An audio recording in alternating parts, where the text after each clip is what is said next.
Il y a certains d'entre vous en ce moment même qui commencez à entrer dans des saisons très profondes. Vous êtes à un moment kairos dans votre vie. Et ce n'est pas quelque chose qui durera seulement quelques semaines. Le Saint-Esprit va vous prendre par la main et vous conduire à travers des dimensions. Parfois, vous ne comprendrez peut-être pas. J'ai choisi ce chant parce que je veux vous prophétiser d'être fort au milieu de cela. Je vous en adjure par l'Esprit. Soyez forts. Vous prierez seul de nombreuses fois. Vous jeûnerez seul de nombreuses fois. L'estrade ne sera pas là pour que les hommes vous applaudissent, mais vous avez besoin d'endurance et de discipline. Endurance et discipline pour bâtir la capacité. Écoutez-moi, vous bâtissez une capacité pour les jours à venir. Vous mangez pour le voyage qui est devant vous. Voici la parole du Seigneur pour vous. Bâtissez la capacité. Le Saint-Esprit va vous prendre par la main. Il vous entraînera à travers des royaumes et des dimensions que vous n'avez pas vues. Invoque-moi et je te répondrai. Je t'annoncerai de grandes et insondables choses que tu ne connais pas. Que tu ne connais pas. Que tu ne connais pas. Que tu ne connais pas. Que tu ne connais pas. Que tu ne connais pas. Écoutez, Dieu est en train de bâtir un genre de guerrier. C'est un arsenal que le monde n'a pas encore vu. Il y a des combinaisons spirituelles hybrides, grâce sur grâce. Il y a certaines grâces qui étaient seules, mais Dieu les associe à d'autres grâces parce qu'il y a un genre de guerrier qu'il bâtit. Écoutez ce que je vous dis. Vous regarderez ces gens et vous vous demanderez, es-tu un apôtre? Es-tu un prophète? Nous ne pouvons pas décrire exactement ce que tu es. Il y a des combinaisons hybrides. La faim des gens les pousse à toucher des grâces. Ils touchent des grâces. La grâce d'un intercesseur, la grâce d'un financier, la grâce d'un prophète, la grâce d'un apôtre, la grâce d'un veilleur. Et cette combinaison hybride forme un croyant très dangereux que Dieu utilisera comme une hache de guerre en ces derniers temps.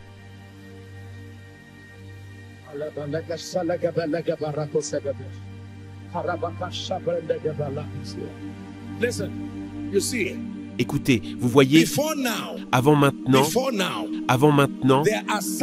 il y a certains chemins que lorsque les hommes vous voient suivre, ils peuvent presque prédire. Mais maintenant, vous voyez des adorateurs dont vous ne savez pas s'ils sont musiciens, prophètes ou apôtres, parce qu'il y a des combinaisons spirituelles hybrides. La faim des hommes et l'urgence du programme prophétique de Dieu poussent les hommes à externaliser des grâces dans une combinaison spirituelle dangereuse. Vous verrez des hommes qui sont comme des armées. Un seul homme,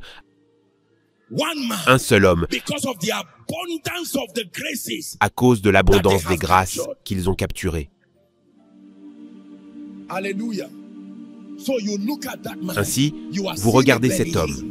Vous voyez un Benny Hinn, vous voyez un Reinhard Bonnke, vous voyez une Catherine Kuhlman, et vous dites, quel genre de croyant es-tu qui t'a combiné comme ça? L'intelligence de l'esprit. Ah,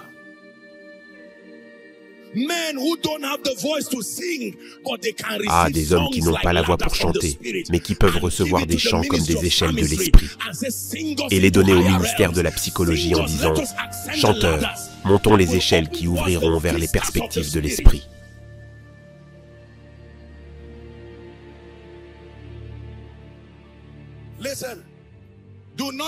Écoutez, n'ayez pas peur. Vous avez commencé votre voyage en pensant que vous n'étiez qu'un homme d'affaires, mais maintenant vous avez suivi la formation d'un psalmiste. Vous avez suivi la formation d'un entrepreneur, vous êtes maintenant dans la formation d'un prophète. Vous aussi, vous ne savez même pas le nom de ce que vous allez devenir. Il nous appelle simplement des témoins à cause de la nature de votre mission. Oh David, un jour viendra où c'est ton chant qui sortira de ton esprit. Mais ne m'appelle pas simplement un musicien parce que je chante. Il y a encore un prophète là-dedans, et derrière la couche du prophète, il y a encore un roi.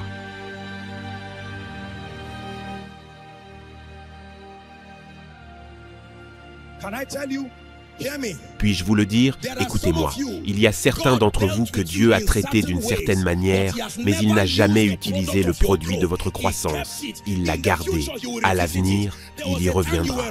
Il fut un temps où vous écriviez en langue et il s'est arrêté. Et vous pensez que ce ministère est mort? Il n'est pas mort. Dieu se concentre seulement sur d'autres formations. Un jour viendra où il vous dira « Reprends cette arme de psalmiste, sors-la. Je l'ai suspendue pour te former dans le prophétique. Maintenant que tu es devenu un prophète de feu, sors cette arme de psalmiste. »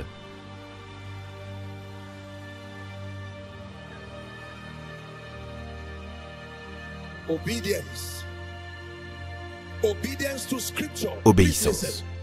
Obéissance aux Écritures. S'il vous plaît, écoutez. Obéissance aux Écritures et obéissance aux instructions prophétiques. Puis-je vous dire que les saisons prophétiques n'exigent pas seulement du discernement et de la flexibilité, elles n'exigent pas seulement de la force et du courage, mais aussi de l'obéissance aux Écritures et de l'obéissance aux instructions prophétiques. Quoi qu'ils disent de faire, faites-le. Le miracle du vin n'est pas seulement dans votre avancement, c'est dans votre mouvement comme il l'a ordonné. J'ai prophétisé comme on me l'a ordonné, pas comme je le voulais, pas comme je le souhaitais. Les désirs de beaucoup les mèneront à la perdition parce qu'ils ne peuvent pas soumettre leurs désirs à l'obéissance aux Écritures ou à l'obéissance prophétique.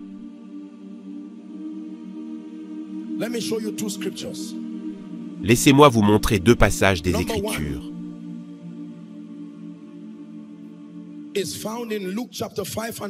Numéro 1 se trouve dans Luc chapitre 5, verset 5. Vous devez être prêt à recevoir, honorer les Écritures et honorer les instructions prophétiques. Simon lui répondit, « Maître, nous avons travaillé toute la nuit sans rien prendre. Mais sur ta parole, je jetterai le filet. » Puis-je vous dire que les instructions prophétiques sont puissantes lorsqu'elles sont guidées et administrées dans le cadre des Écritures? La prophétie est capable de réécrire le récit. Chaque fois que des saisons sont sur le point de s'ouvrir, il y a toujours une manifestation du prophétique. Quand il était temps que la famine à Samarie prenne fin, le prophète Élisée est venu et par un seul décret, demain, à cette heure-ci, tout le climat a changé. Les instructions prophétiques sont-elles le miracle de l'abondance à Samarie? Est-ce le miracle de la tête de la hache dans 2 Rois 6, 1 à 7? La tête de la hache qui a flotté, tout était à travers, et par des instructions prophétiques. Est-ce la victoire à l'époque de Josaphat, dans 2 Chroniques 20, 1 à 30? Toutes dépendent de l'obéissance aux instructions prophétiques. Laissez-moi vous dire ce que les instructions prophétiques ne sont pas. Numéro 1, ce n'est pas manipuler les gens pour satisfaire son ego. Ce n'est pas manipuler les gens pour satisfaire la chair. Ce n'est pas de la prophétie. C'est juste la limitation des humains quand ils ne sont pas brisés et ne sont pas alignés sur Dieu. Les instructions prophétiques authentiques et bibliques viennent comme une instruction scripturaire de Dieu à travers son esprit, puis à travers un vaisseau humain vers le peuple. Par exemple, déclarer un jeûne en disant « Sanctifiez-vous, car dans 3 jours Dieu vous parlera, il viendra à vous, se révélera, il vous parlera. » Instruction prophétique, si c'est toi, ordonne que j'aille vers toi sur les eaux. Il a dit « Viens ». L'excellence des instructions prophétiques est que si et quand elles sont obéies, elles délivrent toujours parce que Dieu est derrière elles. Il a confirmé les paroles de ses messagers.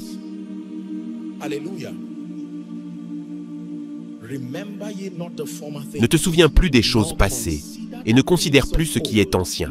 Maintenant, vous comprenez ce passage. Voici, je vais faire une chose nouvelle. Je fais une chose nouvelle. Dans votre vie exige du discernement et de la flexibilité. Je fais une chose nouvelle exige de la force et du courage. Je fais une chose nouvelle exige que vous obéissiez, que vous appreniez à vivre de la parole de Dieu. Il est dit, l'homme ne vivra pas de pain seulement, mais de toute parole qui sort de la bouche de Dieu. Alléluia. Loué soit le nom du Seigneur. Maintenant, asseyez-vous, s'il vous plaît. Laissez-moi vous donner ceci pour conclure l'enseignement de ce soir. Mais cela sera l'échelle sur laquelle nous décollerons la semaine prochaine.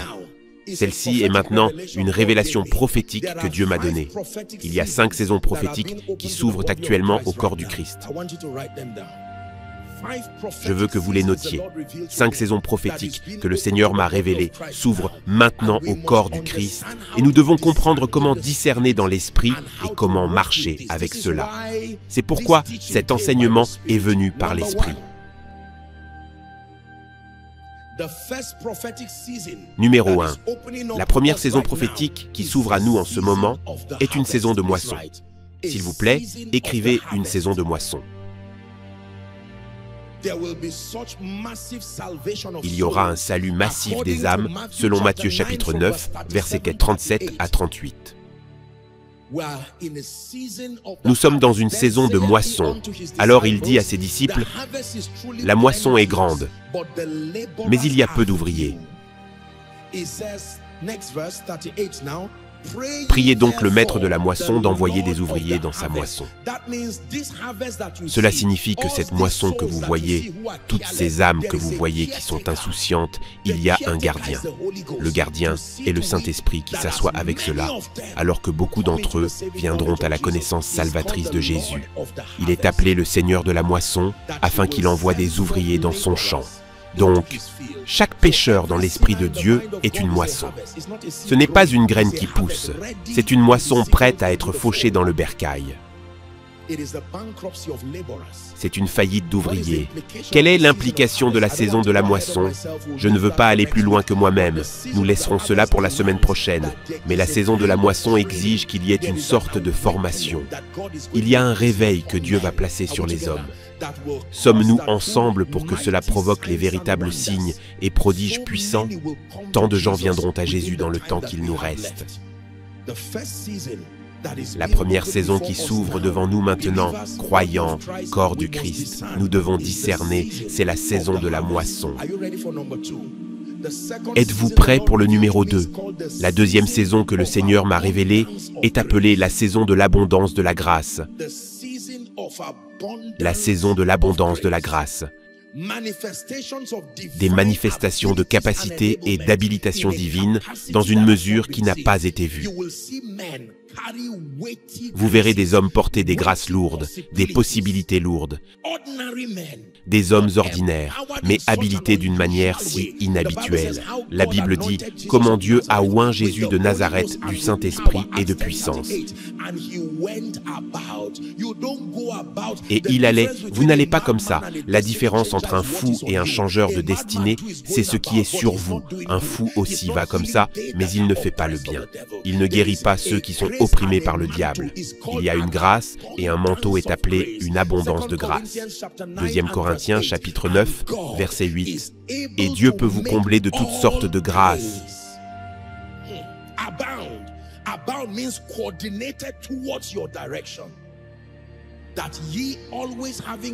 Afin que, possédant toujours en toutes choses de quoi satisfaire à tous vos besoins, vous ayez encore en abondance pour toute bonne œuvre.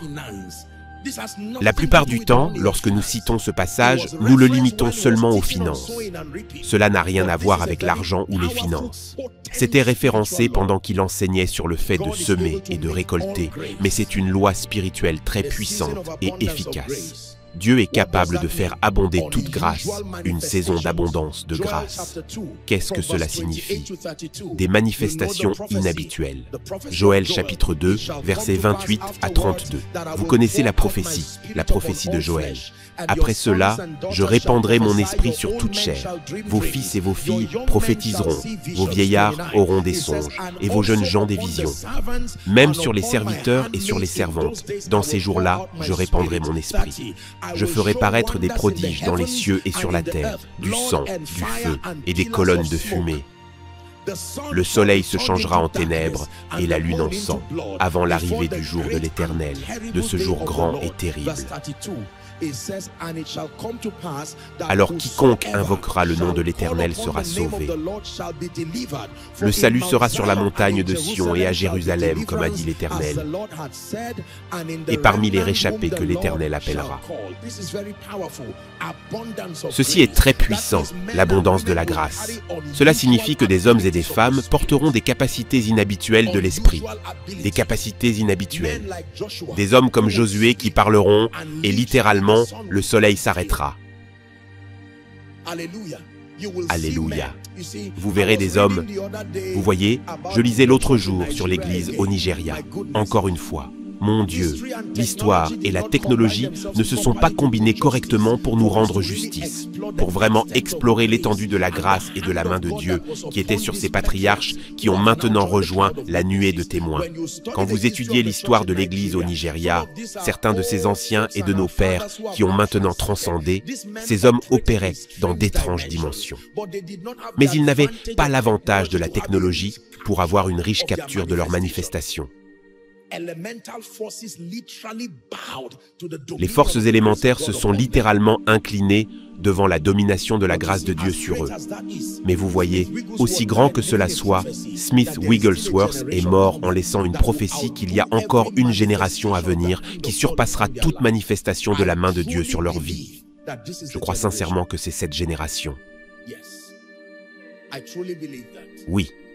Je le crois sincèrement. Non pas parce que nous sommes meilleurs que les générations passées, mais il a plu à Dieu par l'élection de la grâce et le timing prophétique qu'une génération se lève, des hommes ordinaires, mais avec une telle abondance de grâce. Numéro 3. Quelle est la troisième saison prophétique qui s'ouvre à l'Église? Êtes-vous prêts? La saison de l'accomplissement des prophéties anciennes, c'est ce que Dieu m'a dit. La saison de l'accomplissement des prophéties anciennes. Les prophéties de l'Écriture et les prophéties de l'histoire moderne. Il y a peu de ces hommes puissants que nous connaissons qui sont morts sans vivre une prophétie. Certains d'entre nous n'ont pas trouvé les prophéties. Mais certains de ces hommes, sous l'onction de l'Esprit, surtout vers leurs derniers jours sur terre, ils ont immortalisé leur impact en laissant certaines prophéties.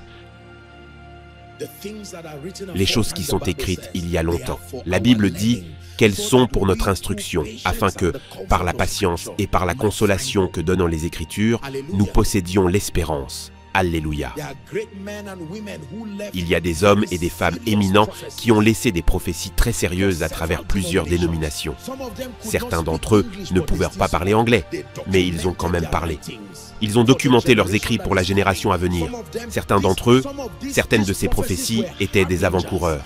C'était des panneaux indicateurs, des avertissements, des mises en garde. Certains d'entre eux étaient des encouragements. Certains d'entre eux étaient des révélations de plans prophétiques, des pièges à sauter lorsque vous en arriviez à ce niveau. Il est important que nous obtenions la grâce d'abord des Écritures, puis la sagesse de l'Ancien. Dieu donne du pouvoir à ses paroles prophétiques pour certains d'entre eux. Ces paroles prophétiques ont des centaines d'années, mais elles s'accompliront quand même. Par exemple, la prophétie sur le réveil qui se produit dans les nations. Ne pensez-vous pas qu'un groupe d'hommes a été suscité et a eu du feu comme ça? Ne pensez-vous pas que la prophétie sur le Nigeria était là avant? Certains d'entre nous n'étaient pas nés.